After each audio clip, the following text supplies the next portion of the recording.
नमस्कार प्रिय दर्शकों, हाजिर हूँ आज एक ज्योतिष में बनने वाले प्रमोशन के योग जिसे कहते हैं संस्कृत भाषा में पदोन्नति के योग नामक सूत्रों को लेकर। दर्शकों, आजकल के इस जनरेशन में यह बहुत ज़रूरी है कि भाई यदि कोई किसी फ़ील्ड में चाहे वो सरकारी नौकरी हो, चाहे वो प्राइवेट जॉब हो, उसमें गया है तो उसकी पदोन्नति होती रहे, यानी उसका प्रमोशन होता रहे, वो ऊपर के दर्जों पर बढ़ता रहे। इसके लिए हमारे जन्म कुंडलियों में, हमारे शास्त्रों में बहुत सारे योगों के विषय में बतलाया गया है। बहुत सारे इसमें प्रधान ग्रह होते हैं और बहुत सारे कुंडली के भाव होते हैं। आज हम इन सभी को जानेंगे तथा आपको बहुत ही सरल भाषा में बतलाएँगे कि यदि आप खुद से अपनी जन्म पत्रिका देखकर समझ जाओ। दर्शकों, आप किसी सॉफ्टवेयर पर पहले जाइए, अपनी कुंडली खोल कर अपने सामने रख लीजिए। बहुत सारे सॉफ्टवेयर गूगल पर या बहुत सारे एप्लीकेशन आते हैं प्ले स्टोर पर, आप उसे डाउनलोड कर लीजिए। उसमें अपना डेट ऑफ बर्थ आप डालेंगे, किस टाइम पर, किस जगह पर, कौन सी तारीख में, कौन से महीने में, किस सन में आपका जन्म हुआ है, कहाँ पर जन्म हुआ है, कितने बजकर कितने मिनट मिनट पर, ये सब फ़िल करते ही आप जैसे ही एंटर करोगे तो आपके सामने एक ऐसा चार्ट बनकर आएगा। अब उस चार्ट में आपको सिर्फ़ मुख्य रूप से सूर्य, मंगल, शनि, गुरु, बुध इन 5 ग्रहों को देखना होता है कि 5 ग्रह कुंडली में कहाँ पर बैठे हैं और कुछ भाव होते हैं जो कि पदोन्नति के लिए, प्रमोशन के लिए देखे जाते हैं। तो आप कुंडली अपनी बनाइए, तब तक मैं आगे आपको बतलाता हूँ। दर्शकों, जैसा कि मैंने कहा कि जन्म कुंडली में 5 ग्रह मुख्य रूप से प्रमोशन दिलाते हैं। पहले हैं सूर्यदेव, मैं यहाँ पर लिखते भी चलता हूँ, मान लीजिए मैं इसी भाव में लिखता हूँ। ज अब देखिए इस भाव को मत लीजिए, मैं इस भाव में लिख रहा हूँ कि पहले हैं सूर्यदेव।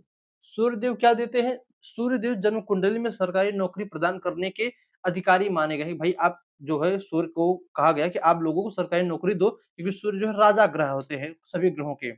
इसके बाद हमने कहा मंगल। मंगल क्या करते हैं? मंगल जो है उस सरकारी नौकरी में लोगों के द्वारा जातक को मान-सम्मान दिलाते हैं। भाई आपकी पदोन्नति हो गई, आपका प्रमोशन हो गया, किंतु जो आपके नीचे वाले वो आपको सम्मान ही ना करें तब क्या मतलब? तो मंगल जो है सम्मान दिलाने का कार्य कर होते हैं। फिर हमने कहा देवगुरु बृहस्पति को। बृहस्पति क्या करते हैं? बृहस्पति उस जातक के ज्ञान, बुद्धि में सहायक होते हैं कि ऐसा जातक पढ़ाई के द्वारा भाई बुद्धि रहेगी, आपके पास दिमाग रहेगा, ज्ञान रहेगा। देवगुरु बृहस्पति गुरु हैं, ज्ञान के देवता हैं। आपके पास जब ज्ञान रहेगा, तभी आप जो कह लो चाहे इंटरव्यू देकर, चाहे जो है परीक्षा देकर आगे बढ़ सकते हो। तो बृहस्पति को ज्ञान के लिए देखा जाता है। इसके बाद मैंने बुध को रखा। बुध क्या करते हैं जन्म कुंडली में? बुध जो है आपकी वाणी के कारक होते हैं। आप मान लीजिए इंटरव्यू देने गए, आप अपने वाणी के द्वारा, अपने बातों के द्वारा सामने वाले को प्रभावित नहीं कर पाते हैं, तो कहाँ से आप पास होंगे? भले ही आपको कुछ आवे या ना कहते हैं ना बात ही जो है आपकी ज़बान जी आपकी जो ज़बान है, जो ज़ुबान है, उससे लोगों को आप प्रभावित कर लीजिए, सारा संसार आपका। इसके बाद अंत में मैंने एक ग्रह को और रखा, जिसका नाम है शनि। अब ये शनि क्या कर देखिए सबसे डेंजर ग्रह ये होते हैं, शनि क्या करते हैं? शनि आपको उस जॉब में या उस नौकरी में स्थिरता प्रदान करते हैं कि नहीं भैया प्रमोशन हुआ है, मैं कुछ दिन इस पद पर रहूँगा, मेरा डिमोशन नहीं होगा, मैं नीचे नहीं जाऊँगा। तो शनि जो है स्थिरता प्रदान करते हैं और ये 5 ग्रह मिलकर यदि कुंडली में मजबूत हो, तो ऐसा जातक मैं कहता हूँ नित्य निरंतर आगे की ओर बढ़ते रहता है। ये तो हो गए ग्रहों की बात। अब मैंने कहा था कुछ ग्रह ऐसे होते कुछ भाव माफ़ कीजिएगा, कुछ कुंडली में भाव होते हैं जो कि प्रमोशन के लिए देखा जाता है। कौन-कौन से होते हैं? देखिए, सबसे मुख्य रूप से जैसे प्रधान जो भाव होता है कुंडली में, वो होता है दशम भाव। क्यों? क्योंकि यह जो है आपके कर्म क्षेत्र का स्वामी होता है। आप जो कर्म करोगे, वो इसका वो इससे देखा जाता है। यदि ये कुंडली में ये भाव पीड़ित हो, ये भाव पाप मध्यस्थ हो, ये भाव पाप कर्तरी योग में हो, तो आपकी नौकरी में बहुत परेशानियाँ आती हैं। हो सकता है नौकरी पहली बात मिले ही ना और मिल जाए, तब बीच-बीच में बहुत परेशानियाँ आएँगी। इसके बाद कुंडली में छठा भाव को देखेंगे। छठा भाव किस लिए? छठे भाव को से शत्रु को देखा जाता है। छठे भाव से आपके मान-सम्मान को देखा जाता है। छठे भाव को और फिर एक भाव और मैं जोड़ूँगा इसमें 11वाँ भाव। 11वें भाव से आपकी इनकम को देखी जाती है कि आप कितना पैसा रोज़ कमा सकते हो, मंथली कितना कमा सकते हो। स्थिर तो अलग है, जो आप इन्वेस्टमेंट करोगे, जो आप र जमा करके साल, 2 साल, 10 साल, 15 साल, 20 साल के लिए रखोगे, वो अलग है। आप मंथली कितना कमाओगे, ये हम 11वें भाव से देखेंगे। तो इन 3 भावों को आप देखिए, ये 3 भाव मजबूत होने चाहिए। कुंडली में ये 5 ग्रह मजबूत होने चाहिए, तब आपकी कुंडली में प्रमोशन की या पदोन्नति के मैं कह सकता हूँ योग बन रहे हैं। हो सकता है आपके समझ में ना आया हो, आप अपनी कुंडली में सूर्य को देखिए। सूर्य कुंडली में 5 नंबर की राशि में बैठा है, यानी सूर्य जहाँ पर बैठा हो, वहाँ पर 5 लिखा हो। मैं यहाँ पर 5 लिखा हो, तो मैं यहाँ पर सूर्य को बिठा देता हूँ। हो सकता है आपकी कुंडली में कहीं और 5 लिखा हो, वहाँ पर सूर्य बैठे हों। फिर मैंने मंगल को रखा, अच्छा सूर्य जो उच्च के भी होते हैं, कहाँ पर उच्च के होते हैं? सूर्य उच्च के होते हैं लग्न में, यानी पहले भाव में जहाँ पर 1 नंबर की राशि बनी हो, वहाँ पर सूर्य उच्च के होते हैं। यदि सूर्य 1 नंबर की राशि में बने हो, तो हो सकता है आपकी कुंडली बहुत अच्छे योग बने हो, सूर्य उच्च के हैं, आपकी नौकरी, प्रमोशन इत्यादि बहुत अच्छे चांस मिल सकते हैं। देखिए, थोड़ी बहुत बेसिक जानकारी यदि आपको है, तब आप इसको समझ पाओगे, शायद नहीं तो मुश्किल ही है।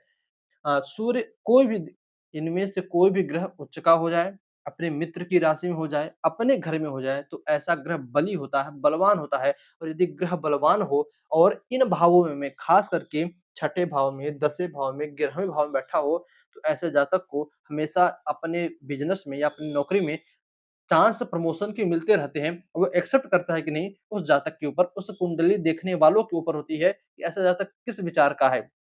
अच्छा, अब मान लीजिए इनमें से मैं कहता हूँ 1-2 ग्रहों को कम करना हो, तो मैं इनमें से आपके लिए, वैसे तो सभी ग्रह प्रभावी होते हैं, किंतु कुछ देर के लिए शनि देव को हटा भी दिया जाए, तब भी कोई खराब बात नहीं हो सकती। स्थिरता नहीं बनेगी, हो सकता है आपका ट्रांसफ़र भी लगातार होता रहे। शनि देव स्थिरता देते हैं, जैसा कि मैंने कहा शनि देव स्थिरता देते हैं, आपका ट्रांसफ़र एक बार कहीं हुआ, आप वहीं पर रह जाते हो। किंतु यदि शनि अच्छी खासी कुंडली में बली नहीं है, तो आपका ट्रांसफ़र बार-बार होते रहता है, आप एक जगह से दूसरी जगह जाते रहते हो। दोस्तों, इसी प्रकार यदि गोचर कुंडलियों में भी देखा जाए, गोचर कुंडली उसे कहते हैं जो वर्तमान समय में चल रहा हो, उस कुंडली को आप बनाइए, प्रश्न कुंडली को बनाइए। गोचर कुंडली में यदि आप देखिए, गोचर कुंडली में यदि इन ग्रहों में से किसी 2 ग्रह की युति हो जाए, चाहे सूर्य गुरु की युति हो जाए, चाहे मंगल सूर्य की युति हो जाए, चाहे मंगल गुरु की युति हो जाए, किन्हीं 2 ग्रहों की युति हो जाए, तब भी यह पदोन्नति के, प्रमोशन के उस समय योग बनते हैं कि भैया इस समय आपका प्रमोशन हो सकता है, आप अप्लाई कीजिए, ज़रूर होगा। अब दर्शकों, इसी में हम मान लेते हैं कि किसी ग्रह, कोई ग्रह कमज़ोर हो, तो उसका आप उपाय कर सकते हो। क्या उपाय कर सकते हो? सूर्यदेव के लिए प्रतिदिन आप सूर्यदेव को जल चढ़ाओ, अपने पिता का सम्मान करो, जो आपसे बड़े हों उनका सम्मान करो। मंगल देव के लिए आप जो है लाल चीज़ों का दान करो, हनुमान जी की पूजा पाठ करो, मंगलवार का व्रत रहो, हनुमान जी की आराधना करो, मंगल देव मजबूत होंगे। गुरु के लिए सूर्य की बात होगी, मंगल के गुरु के लिए जो है, जो ब्राह्मण हो, जो मंदिर के पुजारी हो, उनका सम्मान करो। मंदिर में प्रतिदिन किसी एक मंदिर में जाकर दर्शन कीजिए, खासकर विष्णु भगवान के, माथे पर पीला चंदन लगाइए, सात्विक भाव से रहिए, पक्षियों को चारा डालिए, आपके जो है गुरु प्रभावी होंगे, मजबूत होंगे। बुध के लिए जो है, कबूतरों को हरी-हरी मूँग आती है, मूँग चढ़ाइए, किन्नरों को यदि किन्नर मिल जाए कहीं पर तो उनको दान दीजिए, हरी-हरी चीज़ों का दान कीजिए, हरी चूड़ियाँ हो गई, कपड़े हो गए, या जो भी हरा चारा हो, गायों को हो गया, किसी जानवर को हो गया, हरा चारा खिलाइए। बुध के लिए पक्षियों को दाना दीजिए, आपके बुध जो है मजबूत होते हैं। बात करें शनि के लिए, तो शनि के लिए बहुत सारे उपाय होते हैं, जैसा कि आप जानते ही हो, पीपल के वृक्ष में आप जल दे सकते हैं। शनि देव के लिए आप जो है मैं सफेद कह रहा हूँ, काली तिल का दीपक जला सकते हैं, काला तिल दान में दे सकते हैं। शनिदेव के लिए आप सरसों का तेल होता है, उसका दान दे सकते हैं। शनिवार का व्रत रख सकते हैं। शंकर जी को काली तिल चढ़ा सकते हैं। शनिदेव के लिए बहुत सारे व्रत होते हैं, बहुत सारे उपाय होते हैं। और मैं इन ग्रहों के उपाय का एक मैंने पूर्ण रूप से वीडियो बनाया है। आपको डिस्क्रिप्शन में उस वीडियो का लिंक मिल जाएगा। आप इन वीडियोज़ को देखिए। यदि कुंडली में आपके कोई ग्रह कमज़ोर हो, तो इनमें से जो भी ग्रह कमज़ोर हो, उसका वीडियो देखकर आप उपाय कीजिए, आपके वह ग्रह अवश्य मजबूत होंगे। दर्शकों, मैंने लगभग-लगभग सब कुछ कवरेज कर ही लिया, सब कुछ बता ही दिया आपको। फिर भी यदि कुछ आप मुझसे छूट रहा हो, आपको समझ में ना आवे, तो दोनों बातों के लिए आप कमेंट कर सकते हैं। कुछ पूछना हो तो कमेंट कीजिए। यदि आपको फिर भी कुंडली देखनी ना आवे, तो अपनी कुंडली, अपना डेट ऑफ बर्थ इत्यादि, किस टाइम पर, किस जगह पर आपका जन्म हुआ है, कमेंट कीजिए और लिखिए सिर्फ प्रमोशन। मैं समझ जाऊँगा कि प्रमोशन के लिए आपकी कुंडली देखनी है। मैं कुंडली देखकर आपका, चाहे तो कमेंट में ही, चाहे अलग से एक आपकी कुंडली पर वीडियो बनाकर आपको अवश्य बता दूँगा। चलिए दर्शकों, बस आज कितना ही। इजाज़त दीजिए हमें। वीडियो अच्छा लगा हो तो लाइक कीजिएगा। जो प्रमोशन के इच्छुक हों, जिन्हें भी प्रमोशन चाहिए, उसके पास वीडियो को शेयर कीजिए। चलिए, पुनः आपसे मुलाकात होगी कल इस नए वीडियो में, नए टॉपिक के साथ। चलिए, तब तक के लिए नमस्कार। जय श्री श्याम।